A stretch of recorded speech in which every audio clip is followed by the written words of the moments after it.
আমাদের এজেন্টদেরকে বের করে দেওয়া হয়েছে। তারা হচ্ছে একটা নির্দিষ্ট প্রতীকে সিল মেরেছে, ধানের শীষে সিল মেরেছেন আর কি।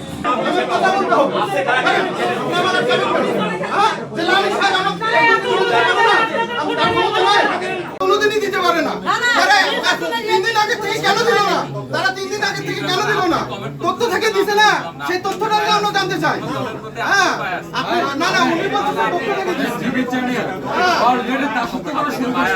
পালোয়া এবং গোপালপুর এই কেন্দ্রগুলোতে ব্যাপক অনিয়ম হয়েছে।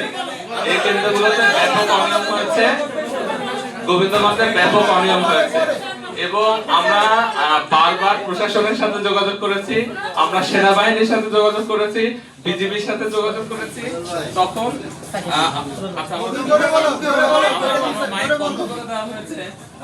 তারপরে বলতে চাই যে আমরা এই কেন্দ্রগুলোতে শুরুতেই, যেমন বালুয়া কেন্দ্রের উদাহরণ যদি আমরা দিই, ওখানে গিয়ে আমি শুরুতেই দেখি যে সেখানে প্রায় 150 থেকে 200 জন মহিলা, আমার কাছে ভিডিও এভিডেন্স আছে, আমি দেখাতে পারবো আর কি, 150 থেকে 200 জন মহিলা সানশাইন আটা ময়দা সুজি ভালোবাসায় তৈরি কেন্দ্রের সামনে দাঁড় করিয়ে রাখা হয়েছে, যে যাতে কোনো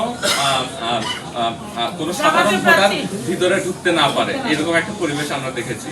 সেই সাথে আমার কাছে এটারও ভিডিও এভিডেন্স আছে যে আমরা যখন ভোট কেন্দ্রে গেলাম, ভোট কেন্দ্রে গিয়ে ওটা 3 তলা ভোট কেন্দ্র বালুয়া, দেখলাম প্রায় 100-র মতো বহিরাগত লোক, আপনার প্রায় 3 তলা মিলায় 100-র বেশি হবে, আমার মনে হয় 150 থেকে 200 লোক হবে, তারা ভোট কেন্দ্রের ভিতরে ভিড় করেছে।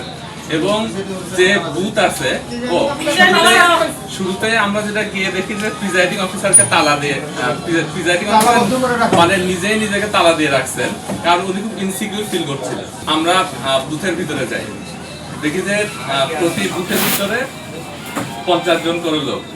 এটা তো আপনি আমি সবাই বুঝতে পারি যে এই বুথের ভিতরে তো 50 জন লোক থাকতে পারে না, এটা তো সম্ভব না।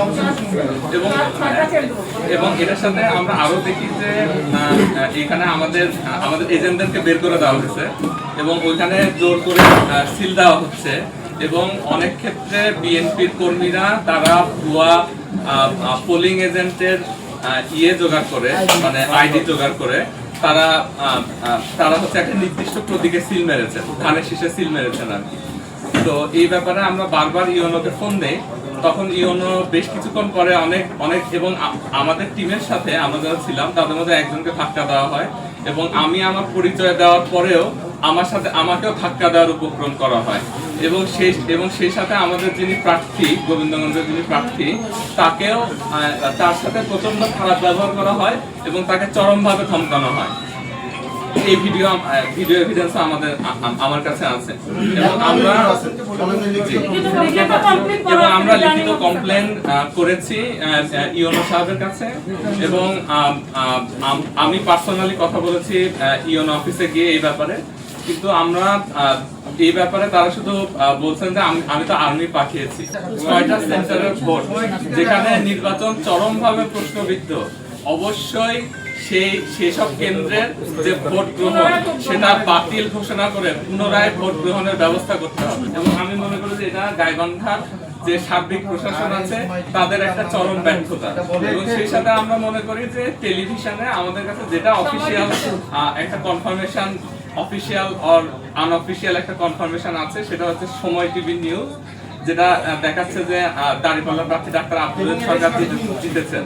আমি জেনেছি যে এনটিভিতেও প্রচার করা হচ্ছে যে ডাক্তার আব্দুল সরকার জিতেছেন, কিন্তু আমি জানি না যে প্রশাসন কি উদ্দেশ্যে বা কি রহস্যময় কারণে বা কাকে বিশেষ সুবিধা দেওয়ার উদ্দেশ্যে নাকি অন্য কোনো কারণে এই পক্ষপাতিত্ব করছেন, এটা আমি কোনোভাবেই বুঝতে পারছি না।